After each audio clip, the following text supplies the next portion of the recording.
Well, welcome to another Friday night. We've been doing a series on some of the characteristics of complex trauma that end up becoming prisons.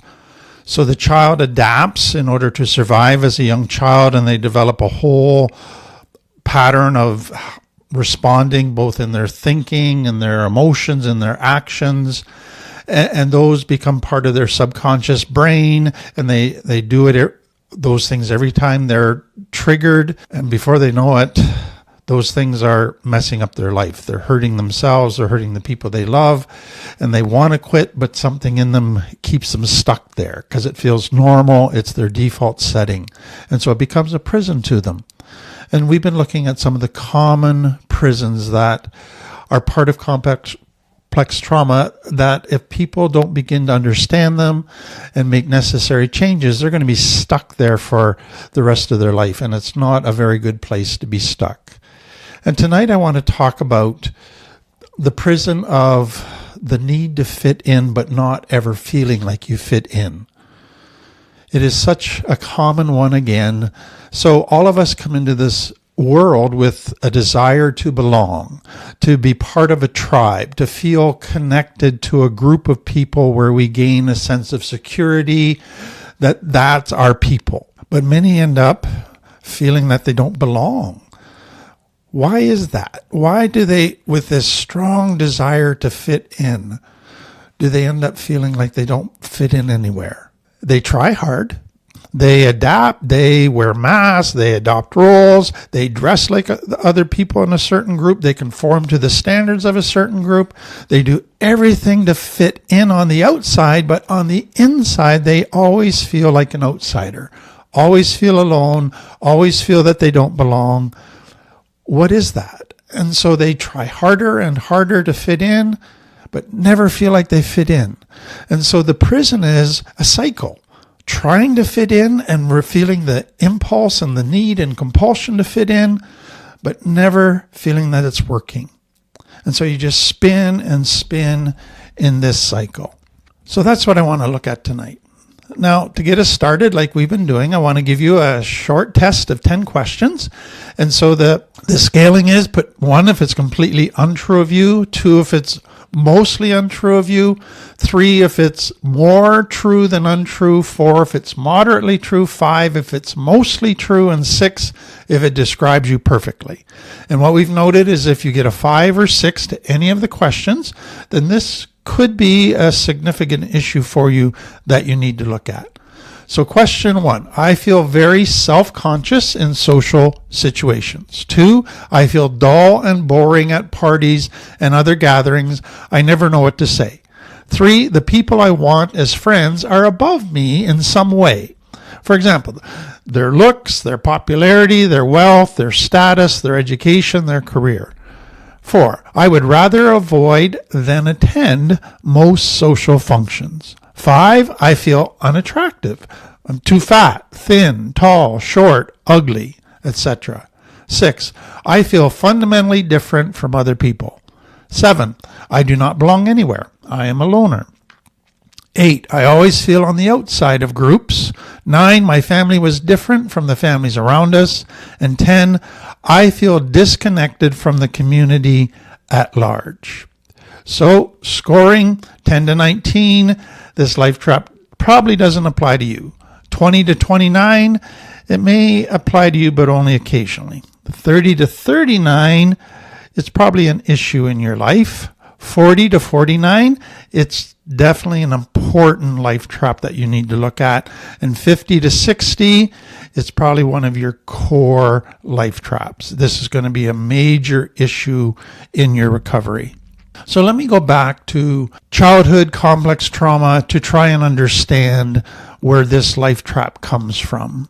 So we've said over and over again that one of the deepest needs that a child has is to attach to their parents, because they come into the world as this helpless infant that can't meet any of their own needs. So the only way they're going to survive and get their needs met is if they attach to somebody who will take care of them, somebody that loves them, somebody that will meet their needs, somebody that's safe. And so that is designed to be the connection to the parents. And so the parent becomes their main source in life of getting their needs met. So to get their validation, a sense of security and safety, of feeling accepted, of being understood, of being loved, of being cherished. So if in a healthy home, a child attaches to the parents, gets their 12 needs met, what will happen? What will be the result of that? They will feel like they belong. They will feel part of this group. They will feel like they fit in. This will be then something that gives them a deep sense of security, a deep sense of contentment. They can relax. They can be authentic because they're going to be taken care of. They're accepted here. They fit in. But then they're going to develop a deep respect for those leaders, mom and dad. They're going to want to please mom and dad, not in order to stay safe, not in order to get their needs met, but because they know they are safe, because they know their needs are being met. Now this is just an overflow of I want to give back, I want to please you. As a result of that, their parents are going to carry a ton of weight in their life. Their values, their beliefs, their advice is going to carry a ton of weight in that child's mind. So the child then goes out into the world and they face peer pressure. People saying, you should do this, you should do this. What is going to happen with that child is they're going to feel some temptation from the peer pressure, but it's not going to carry the weight that their parents' opinion carries, because they don't need to fit in with this new group because they already fit in with their family group. And so peer pressure, yes, it's a bit of a temptation, but it doesn't have the power over them to cause them to feel, I better conform because I need to fit in with this group or I'm not okay. And so they're able to resist peer pressure because they have a core group where they do fit in, where they are loved, and they don't really need to conform to fit in with this group. But what happens if a child doesn't have secure attachment at home? If a child doesn't have all of that healthy stuff where their parents are safe, meeting their needs, giving them that attachment, that acceptance, that love, all of those important things. Well, we've seen it over and over again. The child so needs to attach that it will then adapt. And it will say, I will become what they want me to become so that they will attach with me. So the child starts to wear masks, adopt roles, but it's desperate to find attachment, and so it adapts. So two scenarios can come out of this. Number one, the child that adapts and it seems to work. So the parents validate that child for their adaptations. The parents seem to connect to that child. But here's what's happening below the surface. The child is subtly developing shame, because what they're realizing is, why did my parents not want to attach to my authentic self? I guess it's not good enough. The only way I'm good enough is if I'm somebody different from who I really am.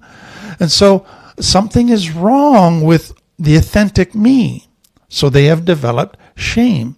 But then they begin to realize that there's conditional love here. I only get love and connection and acceptance if I conform to what they want, not if I'm authentic. I only get love in acceptance and attachment if I'm fake. If I try to be authentic, then they withhold love. Then they judge me. Then they reject me. So the love around here is actually quite conditional. What they then find is, even though I am conforming and it looks like we're connecting, I'm only connecting on superficial topics that don't go to the real issues of my authentic self. And so it's not satisfying connection. It feels okay. It feels nice once in a while, but it's not the deep, satisfying intimacy that I crave for. And so what I hope you begin to see is that this child is adapting and conforming and it seems to be working, but complex trauma is actually subtly taking place. And this child is not feeling safe.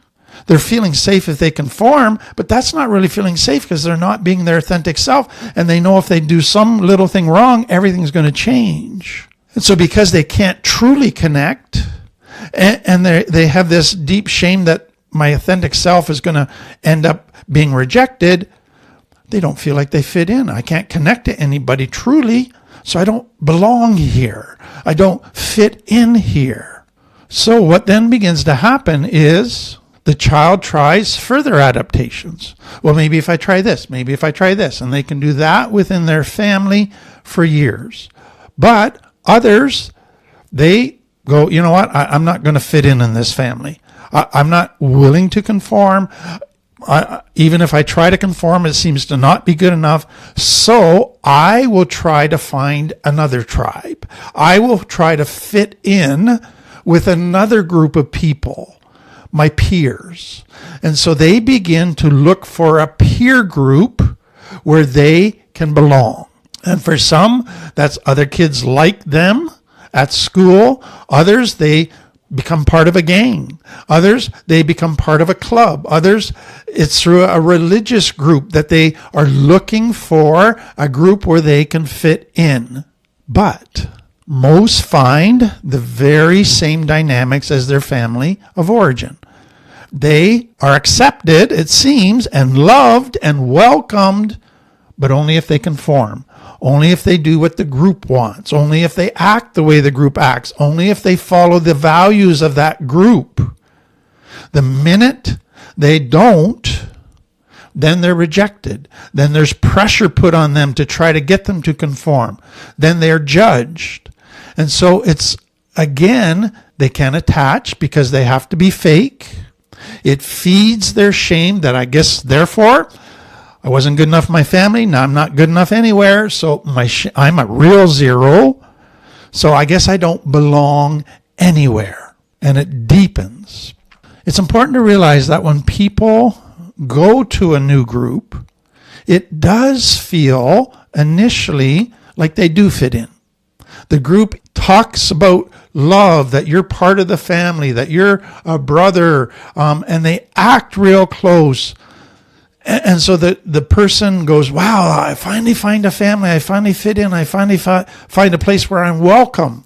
But over time, they begin to realize, everything's about conforming here. Everything's about living a certain way, having to wear masks, having to adopt something different than who I am. Because if I don't, I'm going to be in trouble. But they also find, even when I do conform, I can't be authentic, so all of my needs are not being met. And I begin to feel like I'm not valued for me, I'm just being used. And so it's deepening the complex trauma. Part of what is deepening is this fear of being authentic, of being their true self. That fitting in only comes from conforming. That's the only way that you can belong. Belonging never comes from being authentic. And some will go to the point where they're willing to conform, even if it means violating their own morals and values. That's how desperate they are to fit in and belong. But even if they do everything to conform, they violate their values, their morals, they wear masks, they do stuff they hate, they do whatever the group requires of them, deep down, they feel like an imposter. They feel like a black sheep. They feel, I still can't connect. I still can't connect at a deep level. I guess I don't fit in here. I don't belong. So on the surface, it looks like they fit in, but deep inside, they don't feel like they fit in. So why is that? So they've never solved the shame issue. So deep inside, they truly believe that they don't fit in, that they are not good enough, that anybody that gets to know them will reject them, that if they're authentic, they will be abandoned. That's their core belief that operates. Then their whole history has been, if you be authentic, you're rejected. If you conform, you kind of fit in, but you don't totally feel it. But it feels better than nothing. And so their whole history is there. But then even when you do conform and seem to fit in, you still don't connect. And so connection still is not happening at the level that it should. And so what begins to happen is this cycle. They go to a point where they just feel a black sheep. They don't fit in. The loneliness kills them. So they go to a new group. But they go with the shame. They go with this belief system about conforming and authenticity. And they try hard. They do the very best. And at first it seems to work. It seems like they're fitting in. But then they realize this is fake. This is not true connection. If I don't conform, if I am authentic, then I get rejected. And so they end up not feeling like they fit in again. It is an ongoing cycle for them, which becomes a prison. So they're so desperate to fit in, they keep trying with the next group, with the next group, with the next group, not realizing it's their shame, it's their erroneous beliefs that are keeping them from feeling like fitting in. So what can happen for some is they can go to a group where they are fully accepted. They can be authentic. They can find attachment at a deep level. These people are safe. These people will meet their 12 needs. They can find a very healthy group, but because of all their internal stuff, they don't feel part of this group. They don't feel this group really does love them because this group doesn't know them. They don't feel this group really does accept them because they've not allowed themselves to be authentic. And so they end up feeling, I don't fit in, when they could have fit in if they were authentic. And so they spend the rest of their life trying to fit in, but never fitting in, even in healthy groups. So where does this come from? So I hope you see the two things up front that come out of kind of the family of origin stuff. Number one, you never felt fully accepted by your parents. So your parents were always commenting or criticizing your personality, your bodily features, your weight. You were teased, you were made fun of. So you didn't ever feel fully accepted, your body, your personality, warts and all. As a result, you don't accept yourself. You concluded that no one else will ever accept you either. So there's this deep shame. So this whole life trap is a deep shame manifestation. That's the first thing I want you to see. Secondly, it's all about never able to connect securely at a deep level with family. And so because of that, you feel nobody will connect with you. You never feel that you belong or fit in. So why weren't you able to connect with your parents? They were too busy. They weren't able to be emotionally available to you or present to you when you were around them. They were always wrapped up in their own problems, or they had their own emotional dysregulation going on. They're angry all the time, anxious all the time, and you just couldn't connect to that safely. Or you had parents that it was always conditional. They would only connect to you if you did what they wanted. And so all of those things resulted in lack of attachment. So shame and lack of attachment are the two core things that start this whole thing off. That's where the adaptations begin to have to be made in the child's mind in order to try to find attachment and to belong. But let me add some other things. These can be contributed to by siblings, by friends, by other things in the society, in the culture.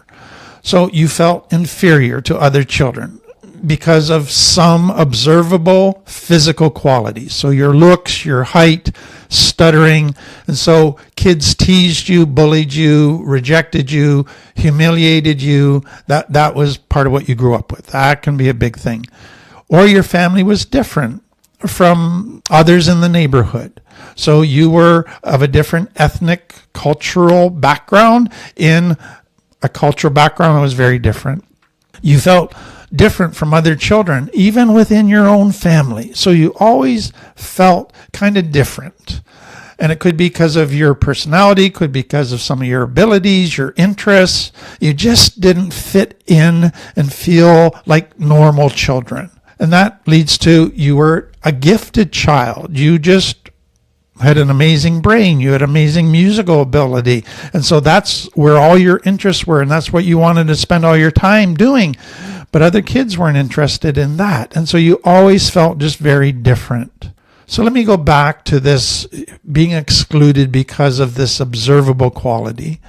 So to me, this is such a common thing that happens with children at school. So you're fat, thin, short, tall, weak, ugly, you had acne, you had a physical handicap, you had small breasts, you had big breasts, you had early puberty, late puberty, you were poor at sports, you were uncoordinated, you weren't sexy, you had teeth issues, you had braces, you had glasses, you had big ears, you had a lisp, like all kinds of things that kids will pick up on and then make fun of a child for. But then it could be a mental thing. You were slow at school. You had learning disabilities. You had ADHD. Or you were a bookworm and you just wanted to read all the time and did not play sports. Or you stuttered or you had some emotional problems. Kids pick up on that. Or you just weren't good socially. You were awkward socially or just inappropriate socially. You were quite immature around kids your own age. You were unable to carry on conversations. You're a little bit weird or boring or uncool. Another one is that children often, you just kind of a passive child, laid back child. You did what was expected, but you never developed strong interests or preferences of your own. You just went along to get along. And so now you feel you have nothing to offer because you've never got in touch with your interests and passions. Another one is that you may have moved frequently. So you never were able to connect to anybody at a deeper level. As soon as you started to connect, you moved. And so you're always on the outside looking in groups at every new location you moved to. You always were trying to fit in, but never stayed long enough to fit in. And it took its toll on you. Or you were confused about your sexual identity. And it was a taboo topic in your family or in your community. And so that became a very confusing thing that made you feel that you didn't fit in. Or you grew up in a family where personality differences weren't accepted. So let's say you have a narcissistic father who basically says you have to be an extrovert, outgoing in order to be cool. Introverts are boring, introverts are weak, introverts are inferior. So you got to be an extrovert. Then boys had to fulfill certain rules. Boys were all about sports. Boys were all about hunting. Girls had to fulfill a certain role. They were about cooking. They were about doing crafts. And so all of that was very rigid within your family, that you had to fit these roles. And if you didn't, you were not accepted. You were on the outside looking in. You didn't belong. So all of those things can contribute to feeling that you don't fit in. So let me give you 6 major adaptations that a child develops when they feel like they don't fit in. So number 1 is they isolate. So if I can stay away from people, who cares about fitting in? I'll never fit in, so I'll just be all by myself. I'll avoid social interaction. I'll become invisible. Second one, while I'm all on my own, I will get really good at doing stuff on my own. I will develop solo distractions, solitary skills and activities that I can spend hours on all by myself and have a lot of fun. So that's the isolating. Then the next one is I will try to fit in with another group. So they go to hang out with other rejects and try to fit in with them, to gangs, and we talked about that. Next one is I will become a chameleon. I will become whatever you want me to be. I will become super good at wearing masks, at adopting rules, just to fit in. And so you can fit in with the bad boys. You can fit in with the jocks. You can fit in with the nerds. You can fit in with every group because you've become good at wearing masks and adopting roles. Part of that is fawning. You learn to be a people pleaser. You learn to be whatever people want you to be so that they like you. And then the next one is you fantasize. You escape to fantasy, but your fantasy looks like, if only I was prettier, then I would be liked. If only I was better at sports, then I would be liked and fit in. If only I was this, then I would fit in. And so it's always if only that you spend time obsessing about and thinking about. So let me go to summarize the characteristics. So we gave you the 10 at the very beginning in the test. Now let me just expand on it a little bit. And you can again check off if you have this life trap. So characteristic number 1, you feel different or inferior to everybody around you. That's just kind of how you go. And so you exaggerate the differences that you feel with other people, and you minimize the similarities you have with other people. You feel lonely even when you're with people. So you can be in a crowd and you can be laughing and doing activities with people, but deep inside you just feel very alone. You just don't feel part of. Next one would be you tend to work on the periphery of groups. You keep to yourself a lot.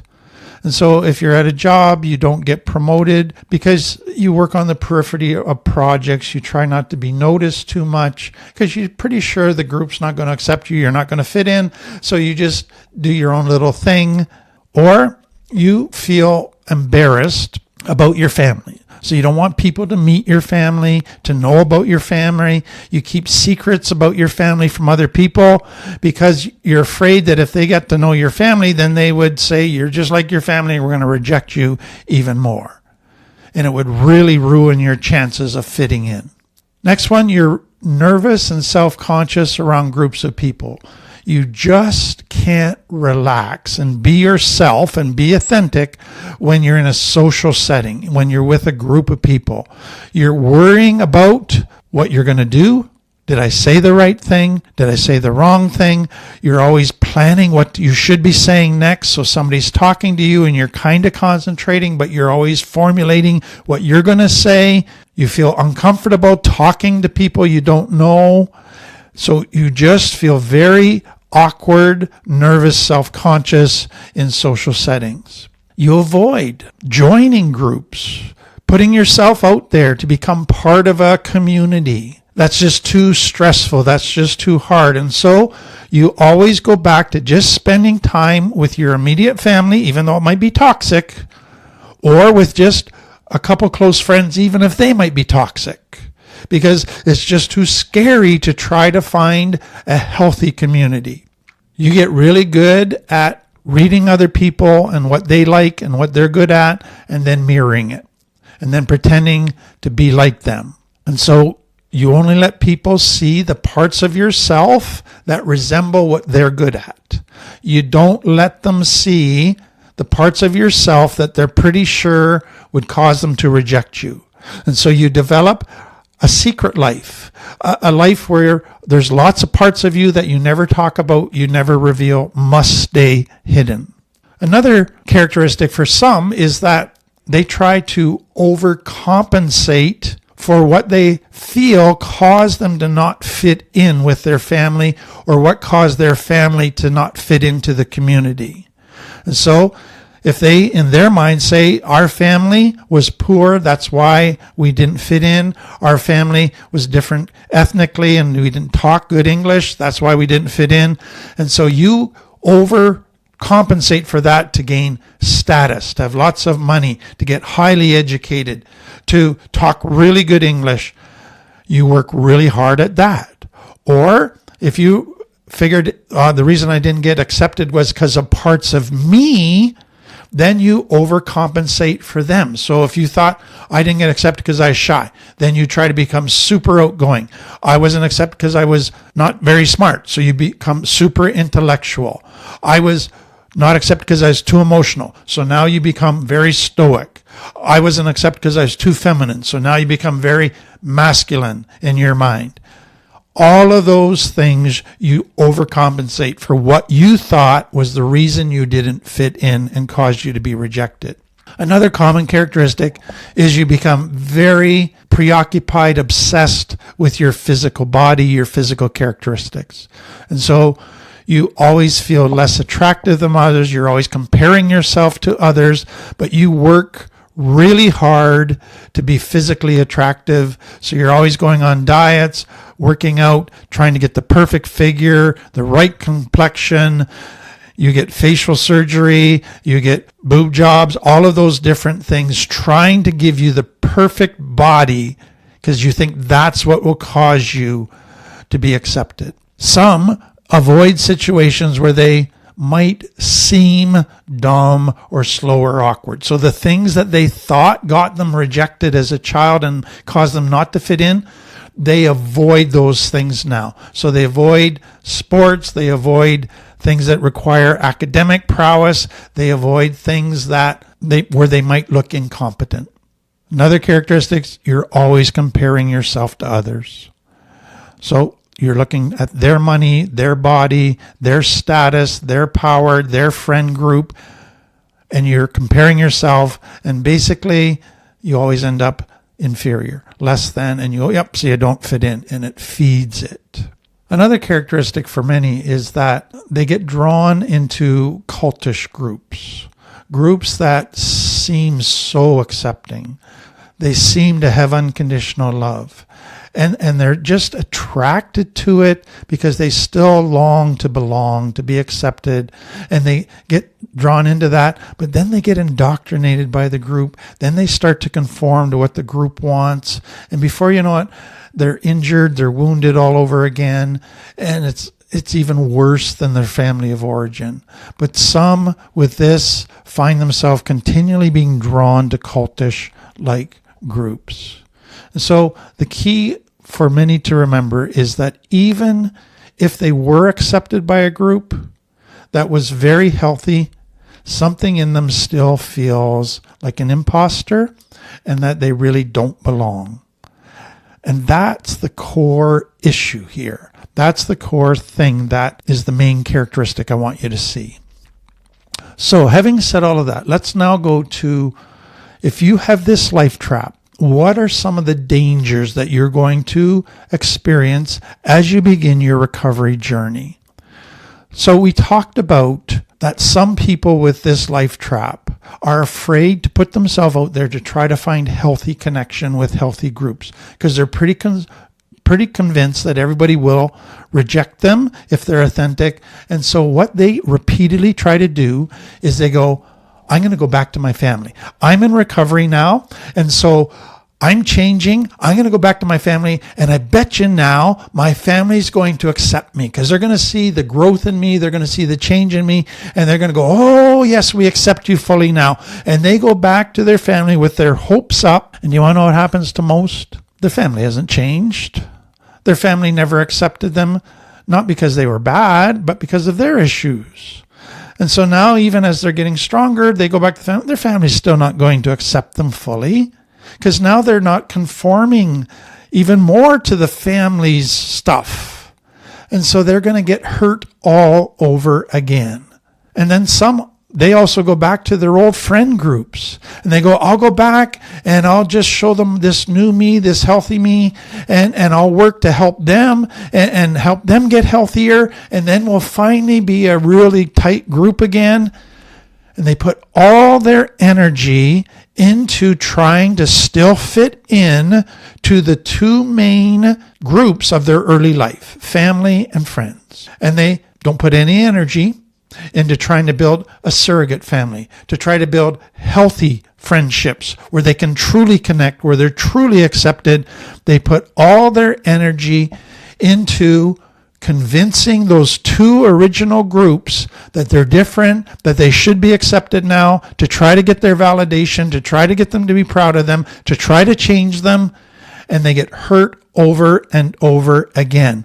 But more than that, some can waste years trying to gain and fit in with those two original groups. After a couple years, they realize, wow, my family's not going to accept me. My friends are never going to accept me the way I am. And then what do they find? I'm all alone. I haven't put any energy into building healthy friends. And so now I'm in this recovery journey and I don't have any surrogate family. I don't have any surrogate parents. I don't have anybody I've connected with. And it's an overwhelming loneliness and it's a scary place. But they have this huge fear. Well, I can't start doing that now because that's going to take a lot of time. That could get me rejection. I'm afraid to do that, to put myself out there. Well, let's go back and try the family one more time. And so it becomes a prison in that regard, that you keep trying to get the two original social groups to accept you. Another thing that some do is go, you know what? Every time I try to fit in, I get rejected and hurt. I'm done with that. I am going to isolate. Who needs people? I will do recovery alone just by learning stuff. And it'll work for a while, but it won't work. You'll get stuck at a certain point. We need relationships. We need connection in order to heal. Knowledge in and of itself, all on our own, will only take us so far. Connection is what brings the true healing. And so that will backfire, but it will be a strong temptation. Another danger for many people is they are attracted to somebody who has a strong, charismatic personality that seems so accepting of them. They reach out to them, they spend time with them, they listen to them, they do all kinds of good things for them. And it just seems they are so accepted by that and they're just sucked into it. They're drawn and they go, oh, this feels so wonderful. What they don't realize is that that person is grooming them to use them. That person's not really connecting with them. That person's looking like they're meeting their 12 needs in order to manipulate them, in order to use them and abuse them. And so be aware that that longing for your 12 needs to be met, to be loved unconditionally, to be accepted, is so powerful that you can get fooled by a con artist. Next, some people, they go, okay, I will find a group, but it ends up being a group of disgruntled people, black sheep who are mad and angry and negative. And they all get together and they go, see, now we have a group. We all belong. This feels good. But what you don't realize is this group has been formed by negative, by anger, by focusing on one negative thing, by focusing on your hurts, by focusing on what they hate about the world. It is not true connection. It is connection around something unhealthy. And so a group of misfits that are all angry, that might look like you fit in and belong for a while, but it's going to fall apart. But that can be very attractive when you're really hurting. Then some are so desperate to fit in that they will go to a cultish-like group. They will love the attention they get, all the what looks like unconditional love and acceptance. But then they begin to realize, I have to conform. There's an indoctrination. I have to believe what they believe. And they're willing to do it. They're willing to give up their needs. They're willing to let themselves be indoctrinated, to conform, to fit in. And they slide into that without even realizing it. And so if you begin to forget your own needs, you will be in trouble. And so be aware of that, because that's a danger that many slide into without even realizing it. And then be very aware that you always, in every new relationship, every new setting, that your brain's go-to is not be authentic. Your brain's go-to is fawn, wear a mask, be a chameleon, adapt. And so you have to begin to realize, I've got to change that. I can't continue to have that as my default setting, fawning, adapting, chameleon, wearing masks. I have to express my needs. I have to be authentic. And many struggle with that and fall back into old patterns very easily in early recovery. So let's finally go to the basics of healing this in very practical terms. So I hope you realize that if you don't heal your shame, you're never going to change this life trap. Secondly, if you don't learn to connect, you're never going to heal this life trap. And so start with learning to connect with yourself. Because what happened when others didn't connect with you as a child is you also said, well, then I'm not worth connecting to myself, so I will disconnect from myself because I don't like myself. So start by learning to connect with yourself and then to connect with just one person. Don't try to connect with 50 people. Just focus initially on connecting with one safe person. That is so essential. That is a key part of this recovery from this life trap is healing your shame and learning to connect. What that includes, this learning to connect, is then gradually developing a surrogate family. And so a surrogate family needs to be healthy and safe. And so that means they have good boundaries, where you have boundaries with unhealthy people. That means that you're attuned to what you need just as much as you are attuned to what they want. So your needs and their needs are equal, and you're attuned to your needs now, not just to the needs of others like you used to be. That means that you're able to say no when they're putting pressure on you to do something you're not comfortable with. You can stand up for yourself. That's what a surrogate family, a healthy surrogate family looks like. And then you have the ability and courage to take the risk to gradually get to know people at a deeper, more authentic, more vulnerable level, which leads to greater intimacy. But in doing so, you're paying attention to your gut, your intuition about this person.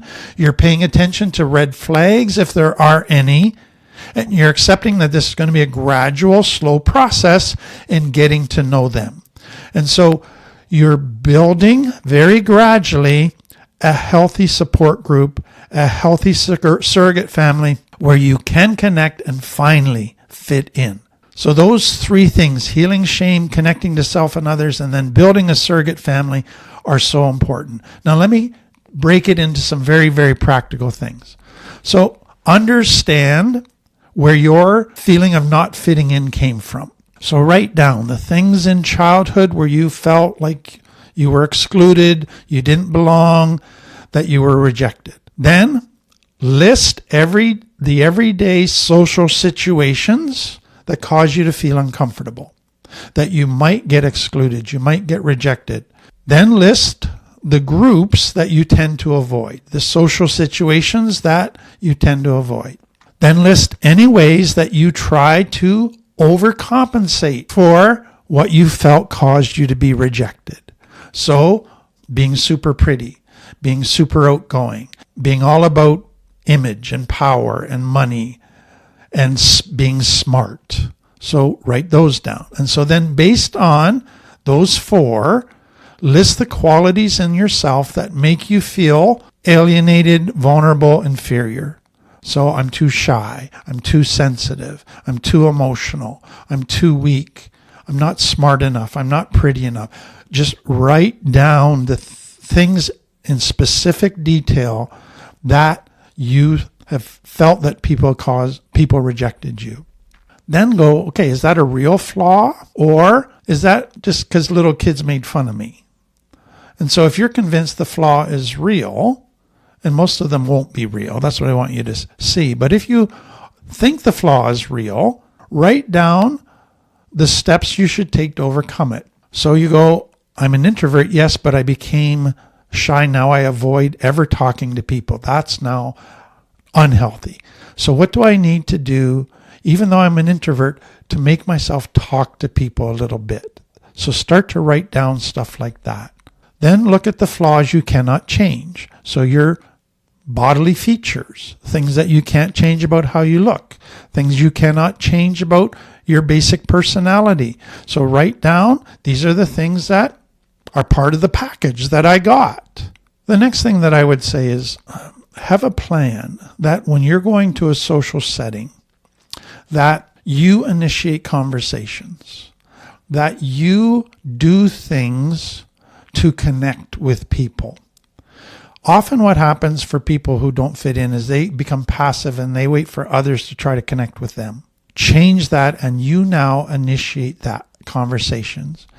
And so there's a couple pieces to that. Gradually let yourself be authentic. Share parts of yourself that you might not have shared before. Learn to ask questions that would lead to getting to know somebody better and connecting at a deeper level. Stop trying to compensate. So catch yourself when you're starting to act super smart, or when you're starting to go to, I have to be funny all the time. Catch yourself and don't go there. And then have tools if you're triggered. So as soon as you start to feel, okay, I'm not fitting in, people are judging me, then your brain's going to want to go back to the old things. Stop them and say, okay, let's get back to my cortex. Let's play the tape to the end. If I start adapting and conforming, I know where that's going to end. I'm still not going to feel like I fit in. What do I need to do? I need to connect. I need to be authentic. Now, having said all of that, be aware that there's certain social settings that you're going to be able to handle and go and be authentic and start to connect with people. But there's other social settings, let's say going back to family that's quite toxic, going back to old friends who were very influential growing up and quite powerful in your mind, but very toxic. You might not be able to handle that yet. You might, if you went back to them, you would just find yourself conforming to the peer pressure and wouldn't be able to say no. And so you might need to just set boundaries and say, maybe someday I can go back to those groups, but right now I'm not strong enough to. I'm too vulnerable, so I just have to avoid certain groups, certain people, certain places because I'm too strong. Then when you start to feel that you might be getting stronger and you go, you know what, maybe I'll go visit my family. This is where you need a careful plan. You need to prepare yourself for different scenarios that might take place and how you're going to respond in them. But that's also where you might need a buddy system, where you might need somebody that can check up on you, phone you, see how you're doing, that you can process with throughout your time in this social setting. So all of those can be very helpful. Now let me end by trying to answer the question I get asked all the time. Where do I find a healthy surrogate family? Where do I find a new tribe where I can fit in? So let me say again, you can find the perfect healthy group of people, but if you don't deal with your own shame and your own connection, authenticity, lies, stuff, you can be fully accepted by them, but you're still going to go, I don't belong. You got to change you. But then where do you find safe people that are somewhat healthy where you can be and get a surrogate family? So let me say there's no magic here. There's no, just go here and you're always going to find a surrogate family. Begin with, though, finding common interest groups. So volunteer at like a humane society, or get involved in a sports group or an arts group or a music group or a cultural group or a church group or something like that where people have common interests. People are moving in a direction in their life that's positive. Then as you do that, gradually get to know them. Gradually start to ask questions. Gradually open up about yourself. But as you're doing that, you are listening to your gut. You are looking for red flags. You're looking for, is this a safe group? They might act very accepting initially, but can I express my needs, or do I have to conform in order to be accepted? Is there some indoctrination going on here that I have to believe what they believe in order to be accepted? So you're gradually going through a whole bunch of checks with this group of people. And in some cases, you're going to end up going, nope, not healthy. I'm out of here. But in others, you're going to go, hey, I'm liking this. This is feeling like family. I can be authentic. I am being accepted. I don't have to conform. There's all of these good things are happening, and you gradually find your tribe. Well, that's the end of another Friday night. I hope that helps you. So many people coming out of complex trauma struggle with this, and they can stay in this loop for years of trying to fit in but never feeling like they fit in. I hope it just helps you have some practical solutions to that so that you can find your tribe. But when you do, you've healed enough that you're able to know, I do fit in. Until next week, have a great weekend.